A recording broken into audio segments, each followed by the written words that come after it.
Welcome to Pulp Mythos. I'm Brian here with Larry and Spencer, and we're going to be discussing The Falcon and the Winter Soldier, episode number 1, New World Order.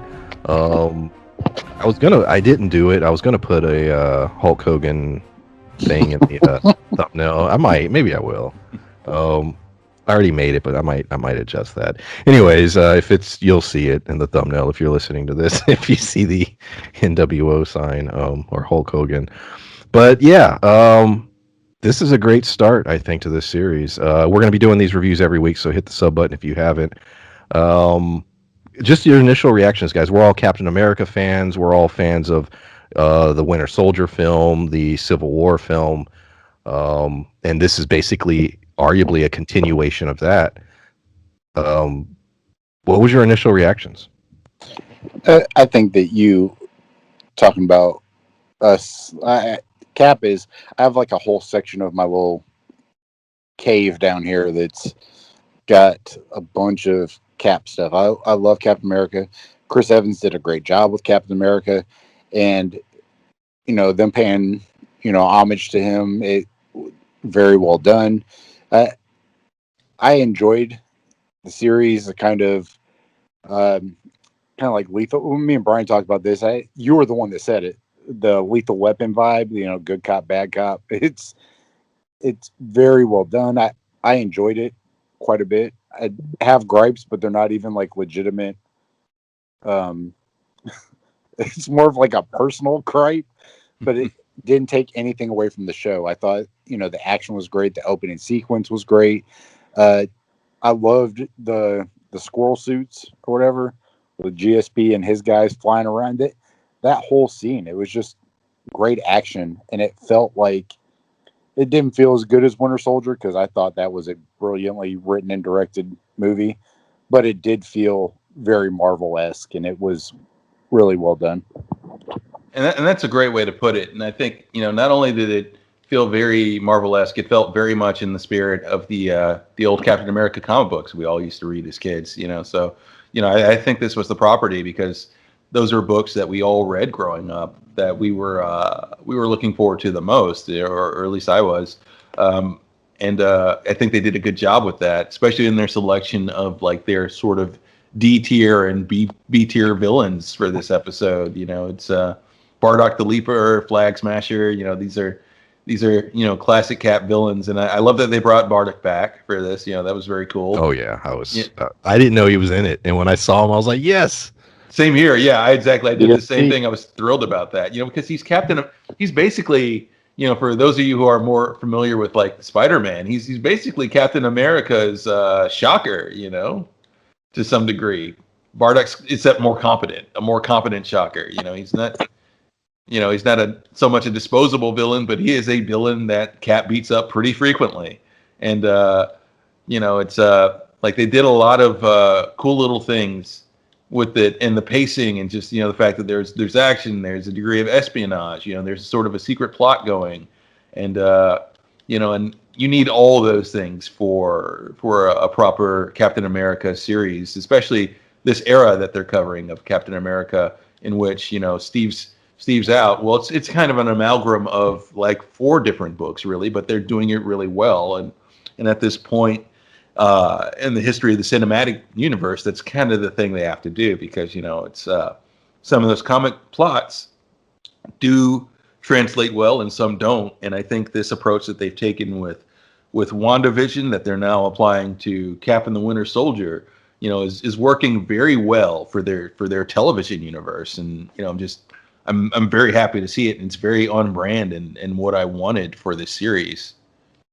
And we're going to, for those listening, and not only do we always talk spoilers, but I'm going to go ahead up front and tell you, we will be discussing rumors, leaks, everything. I'm just going to get that out in the open. If it was reported online and regarding to this show, and we know about it, we will discuss it on here. Let's see here. So going back to the opening action sequence, that was one of the best action sequences I think the MCU has done Yes. like hands down, every aspect of it.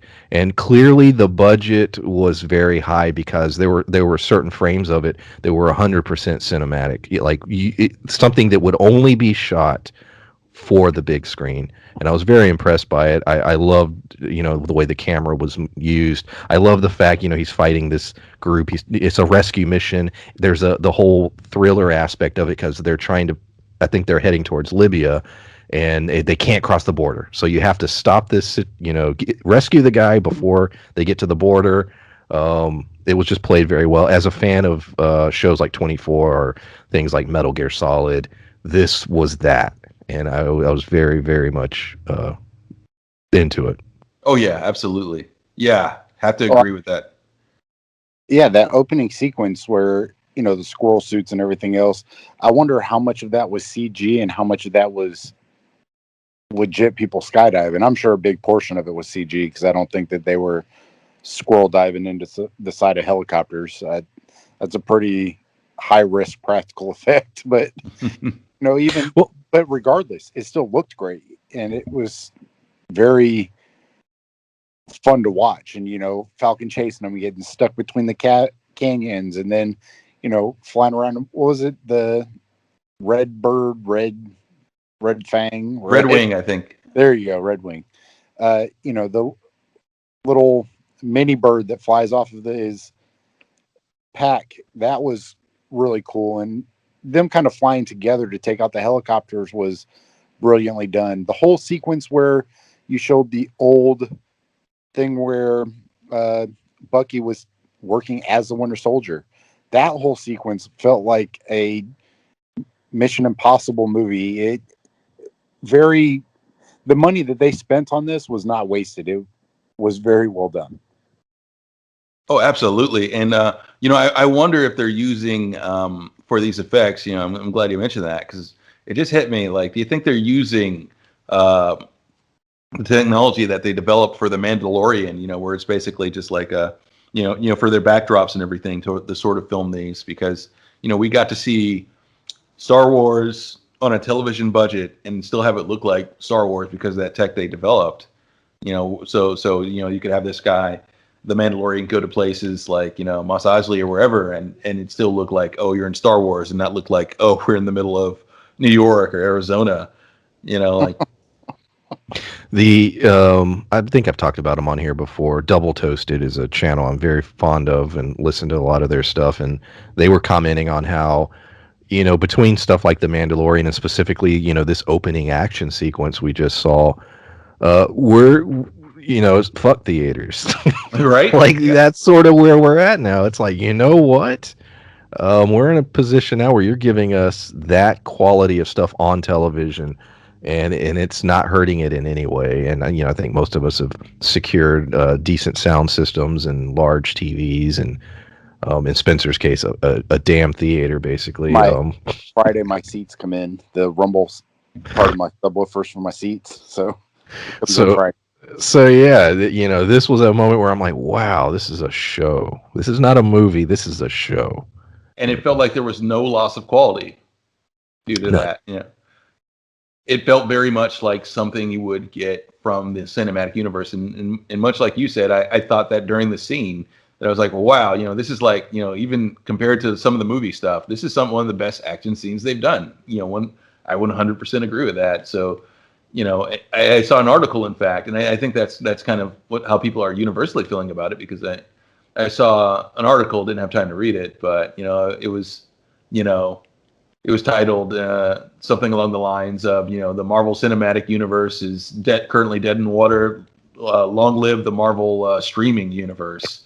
Because it's good enough. It's totally on par with those things at the moment. The way they're doing these effects, and I can't imagine it has a movie's budget, but it certainly looks like it does. Yeah, I think it does. In terms of, I don't know how they worked it out, but I bet if you took, because this is going to be 6 episodes, and each episode probably clocking in and around that 40-minute plus mark. And therefore, you know what? I don't know the exact, this is just me guessing, but I bet you they spent 150 plus million, or roughly, which would be about a film budget, for the entire series. I bet they did. I don't know that for a fact. That's just me guessing, but I don't think that's a bad estimate though, because you look at a 23 episode season like Friends or Big Bang Theory towards the end, where they're paying each one of those like 6 people $2 million an episode.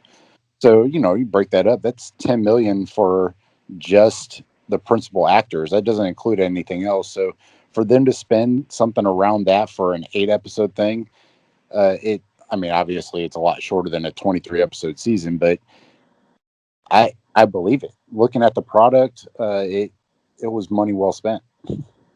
Yeah, exactly. And that's for, like you said, for a full series, maybe a shorter series, but still, you're getting a whole series out of that instead of just a single movie. Things that people are tuning into week to week, and Multiple times. right, exactly. And you can go back and watch it, and you're getting people going and buying merchandise over a longer period of time. I hate to go into that kind of stuff and talk about the merchandising, but let's face it, companies love that and they make decisions based off of it. So Disney won't greenlight anything unless they know they can sell merch, and that's just a fact. Right. And they may have sold me on some merch based off this episode alone. So we have let's jump with Bucky first, and because Sam I think has a little bit more going on. So Bucky, he's dealing with the ramifications of his life, as the Winter Soldier. When he didn't have control, Hydra was using him as an assassin, and apparently he remembers a lot of that stuff. I would be curious, and I think they'll deep dive into it. Does he remember everything? And if he does, that's got to be hell for him. He's been having nightmares because he took the life of this young man who was basically in the wrong place at the wrong time, and he's now sort of hanging out with this guy's dad.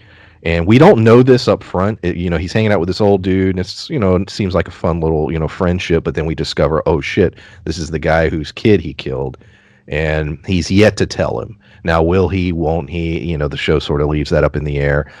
I like that whole dynamic. I like the date that he went on. I thought that was done really well. The only thing I didn't like about the Bucky stuff was the therapy session. I had a few issues with the therapy session. I didn't like the way it was shot. It was a little too long. They were doing all those extreme close-ups. I understand what they were going for. They were trying to put you in that moment in that room. But I thought this is just my personal preference. Well, there was a point where literally the camera was on. You just saw like their mouth and their eye, and they just kept doing it. And it was for me, it was distracting. It's more of an artistic complaint, whatever. But how did you guys feel about all of that? And specifically, did y'all have issues with the therapy scene, or were you completely fine with it? The only issues, well, it's not even really an issue. I had a question as to what the role of the therapist was. We're talking about Hydra. It felt like she may not be innocent in this. Like she's working for someone. I don't know who yet. Maybe Baron, because we know he's coming. So I'm curious whether or not she's. That's a good point. Yeah. How do you trust anyone with talking to the Winter Soldier? Imagine the secrets he knows. Yeah. And that's a big part of whatever this is. I think that we're going to find out that she's working with or for someone, and I'm really curious as to who. I'm assuming because they confirmed that actor's in it, Baron Zemo, but I think that it's probably going to end up being him. Well, yeah, absolutely. That's a possibility. And, it's like, it's funny you mentioned that because both those scenes, in fact, because the date and the therapist, I was suspicious with both. And I guess they did an okay of putting me in the mind frame of the character because I was honestly suspicious of both. And this may just be from the comics and me understanding the amount of twists and turns. And, like we mentioned previously, espionage that does happen in the series. But, given Hydra and how they operate and everything, I was suspicious of the therapist. I was suspicious of the woman at the bar, that, maybe she was playing a little bit dumb and she did know who he was, and she was a Hydra agent, because they were focusing on her quite a bit. And, I didn't see Bucky really getting a love interest this early on unless it was significant, and she was like Viper or somebody, from Hydra. It's but as far as the camera angles are concerned, like I 100% felt what you felt on that one. Like I get what they were trying to do. I know they were trying to put you, like you said, in his mind frame, and show that it's a situation where he didn't feel comfortable, and it felt kind of claustrophobic because he's out of his element here, and he's trying to adjust to this new world, and it's supposed to contrast the the therapy session and the list and everything. It's supposed to contrast where Steve Rogers was at this same point. Bucky's has a list of basically his sins of a past that he needs to make up for, whereas Steve had a list of things that he needed to do to sort of embrace the present, his present situation of where he is. Like, and I get that's what they were going for, but they were kind of overusing some of those angles.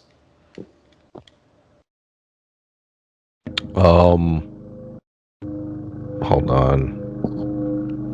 I hear that. Yeah, it's there's someone's cutting that grass. Plane or yacht. It's very close. Up on you. It's very close at the moment. So talk about the ramifications of the blip in regards to everyone, basically. We're finally, we got a little tiny taste of it in WandaVision, but we're getting full scale how the world has changed as a result of it.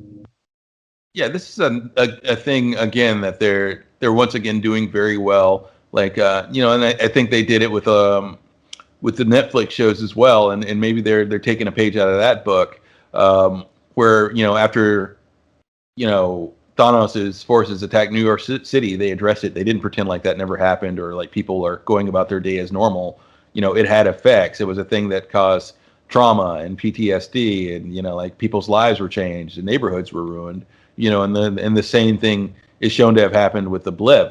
Like Sam's family had 5 whole years of coping and living without him, without his help. And as far as they knew, that was their life, and they're doing a good job, I think, of sort of portraying that as well. And like you said, it's a good continuation of what we saw in WandaVision.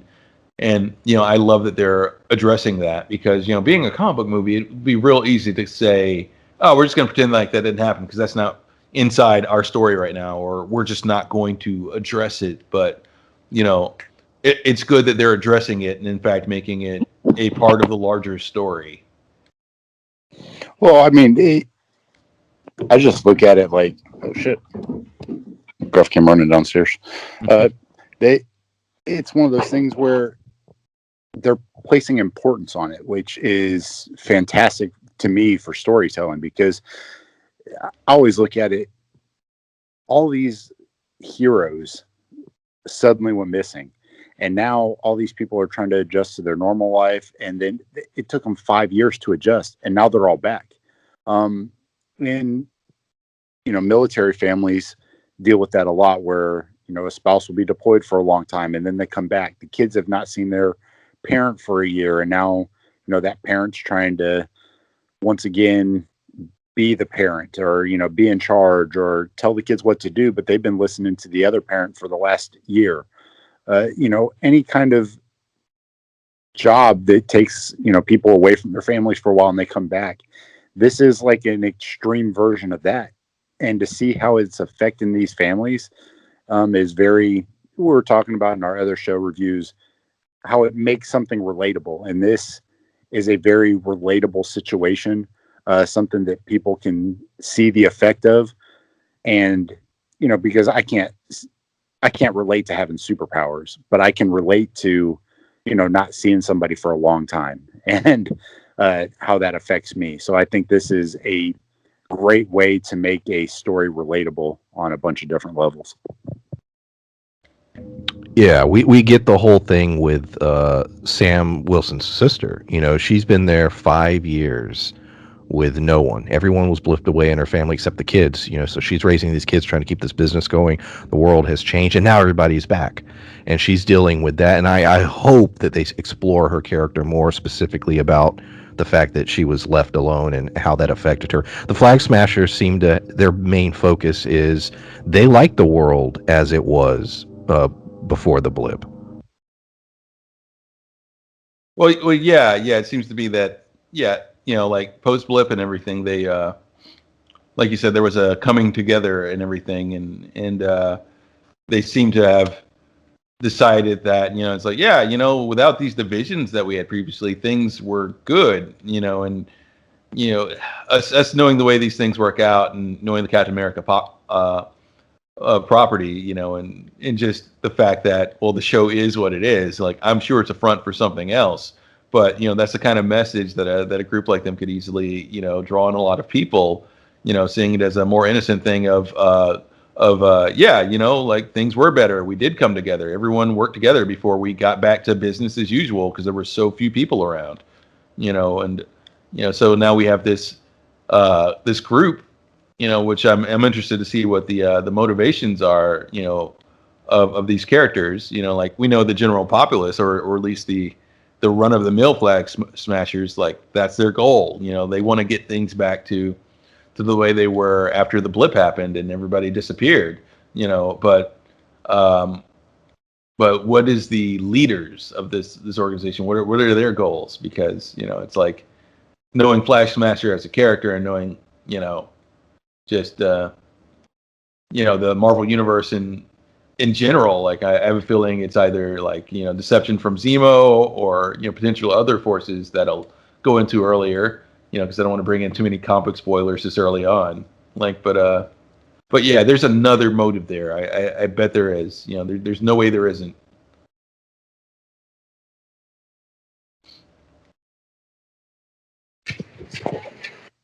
Yeah, it's so, we talk about Flag Smasher, and I'm by fan. Sorry, but we talk about Flag Smasher and not giving out too many comic book spoilers, but we talk about so many different characters making appearance through all these different properties. I'm super interested to see if any of the people we didn't see in WandaVision will make an appearance in this. Doctor Strange, to me, with who the villains are, wouldn't make as much sense, but Reed Richards would. So there's a lot of different people that are going to be probably in the next wave of movies or whatever that can play an important role going forward. But I'm really interested to see if they set up the next big bad guy like we were hoping with WandaVision that didn't happen. I'm curious if they're going to do it with this. Yeah, I mean, if Doctor Strange showed up, I'd be pissed. I'd be like, where the fuck was he in the last one?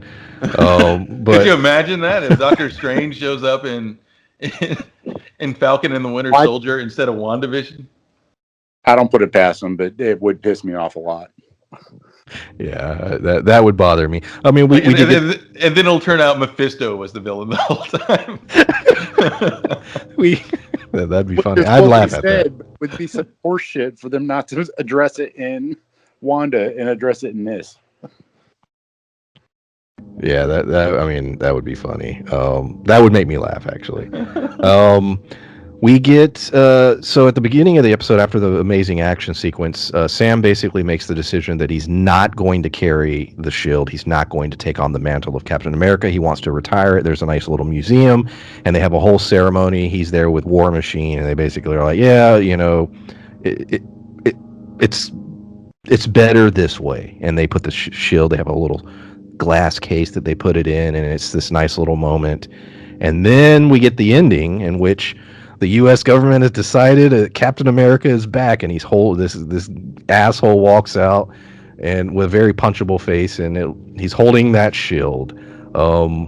We know roughly where this is going, but I mean, if you want to go into that to a degree, Larry, as far as the comics, you can. But I'm going to go deep in the comics because everything you just said, I'm like, well, I'd have to do so much dancing around it. Agreed. Not to mention it. Go for it. All right, so we know as comic fans that this character is clearly U.S. agent. His name is Johnny Walker, or I believe Jack Daniels. Yeah, they name him. He has two separate names depending on which version of the character you're talking about, which are both the same guy. Won't really go into that, but either way, he's named after a whiskey, and he's a and he was a character that the government selected to replace Steve Rogers once Steve Rogers, didn't want to be used for political purposes, and so it'll be interesting to see him, and I'm curious whether this character is much like the one in the books, where he really is a guy who wants to do good things, wants to be Captain America, but that temper, just kind of makes him not worthy of being Cap. Like sometimes he's an okay. Card. Yeah, he's kind of a wild card. Yeah, so he can be an okay hero, but he's a terrible Captain America. So I'm curious to see, how they portray the character, because he could be a villain in this, or he could be someone who's to some degree all right being an Avenger level hero, but not being a Captain America. And he should have powers, and not only that, but the fact that he should have powers has implications even for the Flag Smashers and where that storyline might go later in this series. I don't know. To me, Falcon giving up the shield and Sam just being like, I don't want it anymore, completely ruins, for me, the end of Endgame. Where he gives him the shield and he's supposed to be picking up this mantle, and we get zero content with him having the shield. Zero. As soon as we see him again, he gives it up. So that bothered me quite a bit. Now, the U.S. agent part, I think, is a brilliant storyline, because I do agree with you, Larry. I do think that is where they're going. But it does frustrate me that, we have all this buildup. The comics change to have Sam be, Captain America for a while. And I'm like, well, why? What's the point now? He never even held the shield. Like, he basically had it and then gave it up immediately. And that to me is, it felt like a cop-out. Like, I didn't like that. Well, Brian, I think you mentioned before we started recording sometime that the series did mention that it is going to touch on race, correct? Yeah. So we had the banking scene in which they were playing the idea that discrimination. They're not going to give them the loan, and then I didn't like the way that was handled, because then they started playing comment. It was playing for laughs.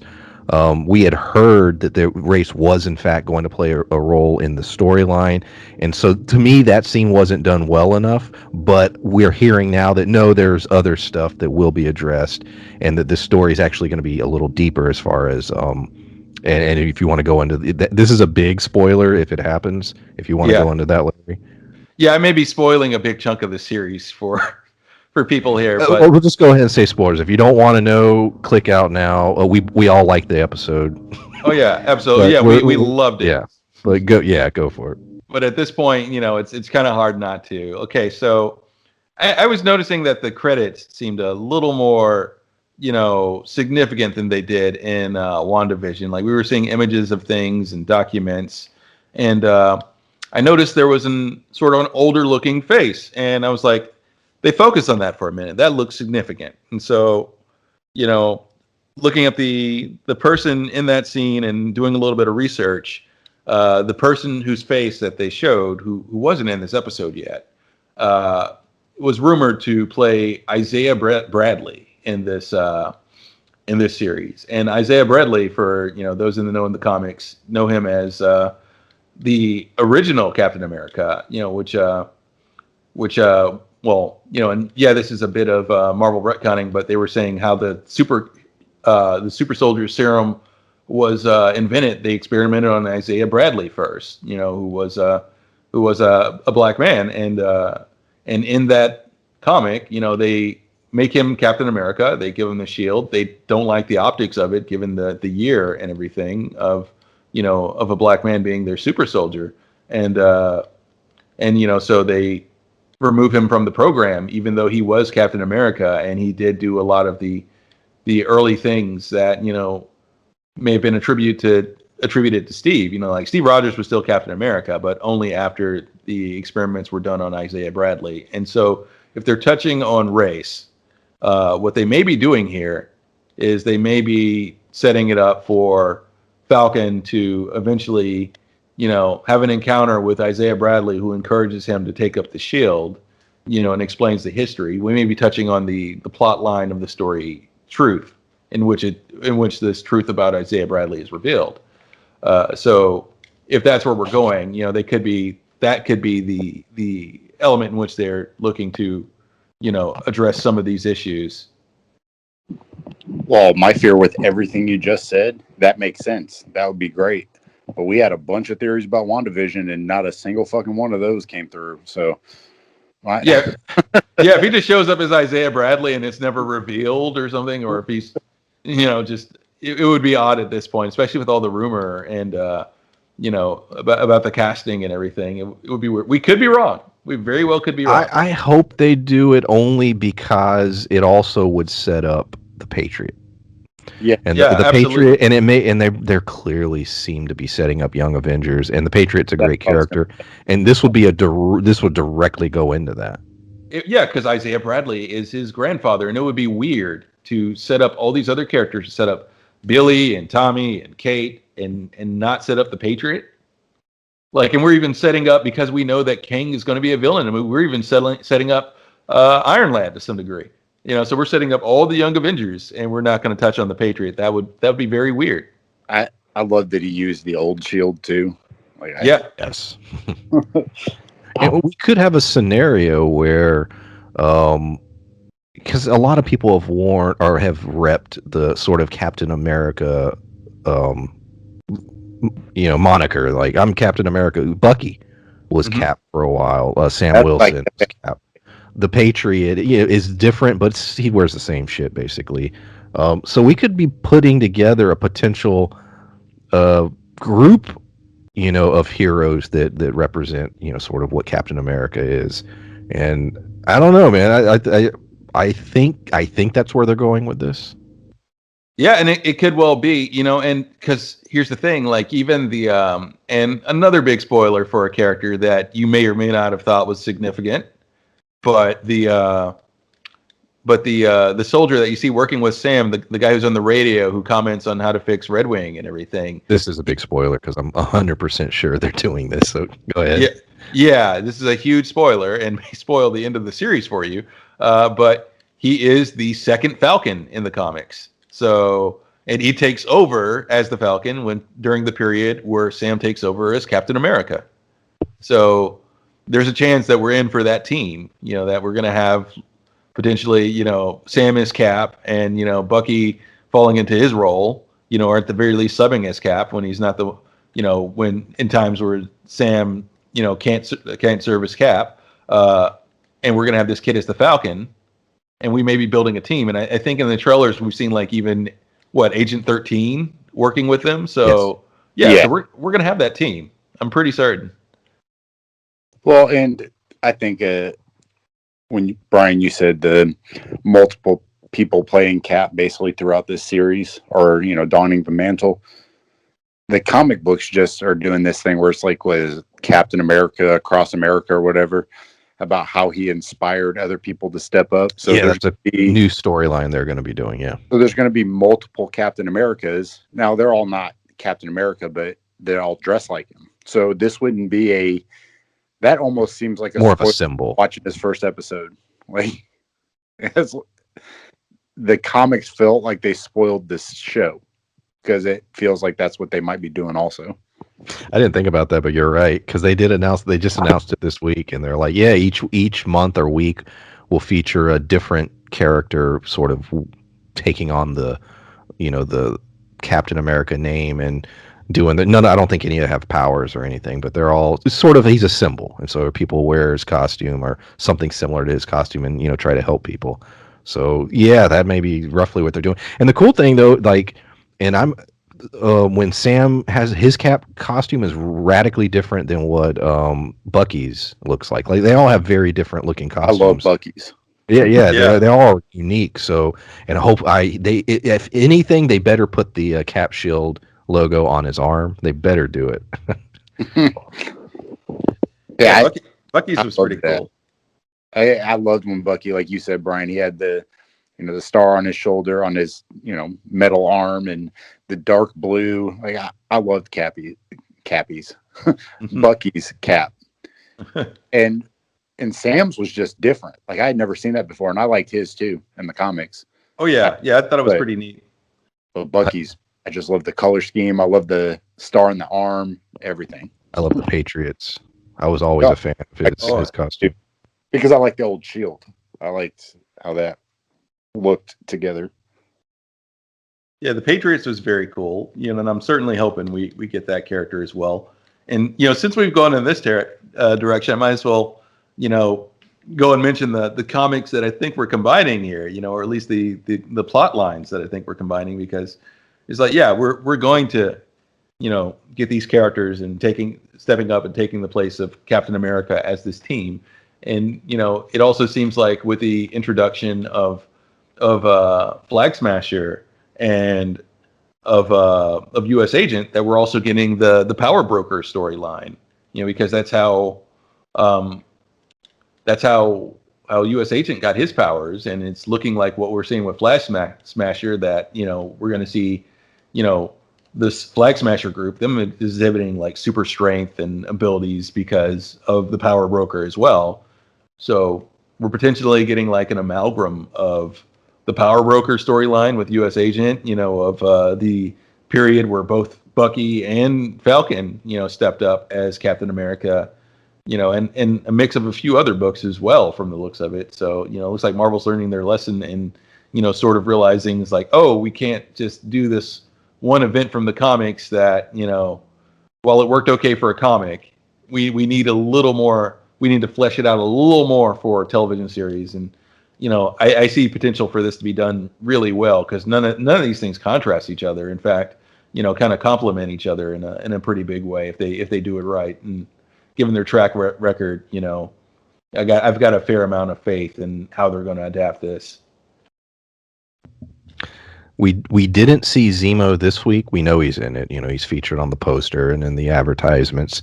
Like I said, we didn't see him, but doesn't mean we didn't see him. Wink, wink. I think his influence is over everything that's happened in this episode. He probably, in some way, was the reason.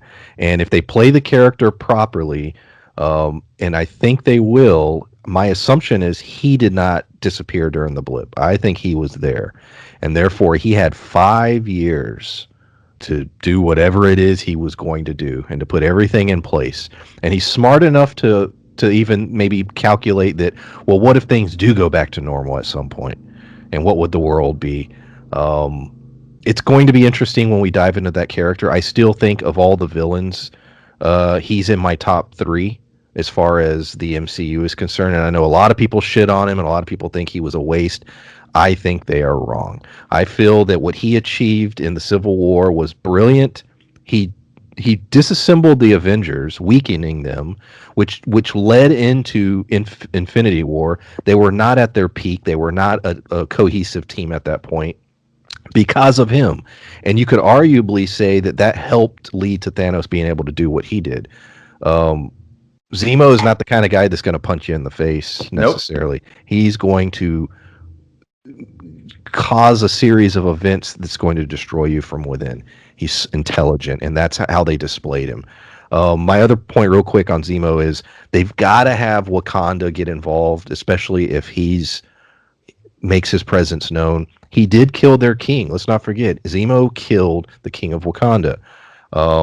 Now, obviously, we don't know what they're going to do with Black Panther. They've already said that they're making a lot of decisions as far as how they're going to approach that. But you don't need Black Panther himself to come in. You could have agents. Wakanda has a lot of agents all over the world in different countries doing James Bond type shit. You could have some come in and deal with Zemo to some degree. I hope they do that. Very excited to see where his character goes. Guys, what do you think about Zemo? I think part of what you just said is important, because I think it needs to at least be mentioned, the whole Wakanda stuff, because if they don't, then I feel similar to what I loved WandaVision until the end happened, and I was like, well, what, where's Reed? Where's Doctor Strange? Where's Mephisto? So if I'm not mistaken, didn't they mention Wakanda early? this year. I think Bucky. Yeah, Said Bucky something. mentioned yeah, it. they Yeah. did because remember he was there for Yeah. for a So while. if they don't mention, if that's the only reference, then I'll be frustrated. But they have an opportunity to, not deep dive into it because that's not the story they're telling at this point in time. But once again, just like we said with Wanda, it could be a great segue into the next phase. So if they, include the Wakandans and whatever it is, this may be where they reveal what they're doing next. As far as the MCU is concerned, it gives a great opportunity to set stuff up without having to do a whole basically another origin movie because Chadwick Boseman Bozeman. is no longer with us. So this would be a great way to set up the next phase of that. I don't know if they're ready to, but I think this would be a great opportunity to do that without having to do a whole new backstory movie and start from scratch. Well, yeah, and it's it'd be neat to see something like you said, if he's revealed or it's known that he's operating publicly in some way. Like you have to at least have the I forget the official name for them, but the Wakandan Royal Guard. You'd have to at least have them show up and attack Zemo or help fight Zemo and whatever forces he set up. But it could lead into a lot of really cool. Like you said, Zemo was a better villain than I think most people realize, because a lot of people who didn't read those early comics don't realize, like you said, that he's more of a thinking villain. Like he doesn't show up and initially start punching. He can throw those punches. And it seems like he will in this series because we have him putting on, the iconic mask that he wears. But typically, before those punches are thrown, he's going to plot, he's going to plan, or hell, if it's up to him, it'll never even get to that point where he has to throw those punches. So the character was done correctly, and it was a good intro to this character. And we could see this could be the introduction to a lot of things. This could be, and this is the one I think Marvel property that I would worry about if they do it. But this could be an early introduction to how we get the Thunderbolts. That's in my notes. I'm glad you brought it up. go ahead. We all read that too, and my worry about that is, given the type of team the Thunderbolts is, and given the premise of it, they're very much like Suicide Squad, but to a degree. But the difference is with Thunderbolts, or at least one version of them is kind of a Suicide Squad. But the difference is that it's a more serious team, than what they have in the movies and what they're doing with Suicide Squad currently. And you'd kind of want them to be that. So my hope would be that Marvel doesn't emulate what DC does with that, just because it works with audiences. Let the property be what it is. Don't do to it what, despite how much I like this series, don't do to it what you did to Guardians of the Galaxy. One of my favorite comic book Baron Zemo events was the Medusa effect. What was the name of that one? One of the Cap storylines with him. But them setting up multiple, not bad guys necessarily, but like you said, the Thunderbolts. You have so many storylines that were established through when the comic book Civil War happened that would be great to establish now, because when they talked about doing the Civil War, I was super excited, but the way they ended up doing it, I still enjoyed the movie, but there was a lot of parts of that they left out because they weren't able to. They didn't establish a lot of. They gutted it. They had to. But now they own the rights to the X-Men. They own the rights to Fantastic Four. So there's a lot of things that they could basically include now that would make the Civil War, to me, an even better movie. And that's what I'm hoping for throughout this series.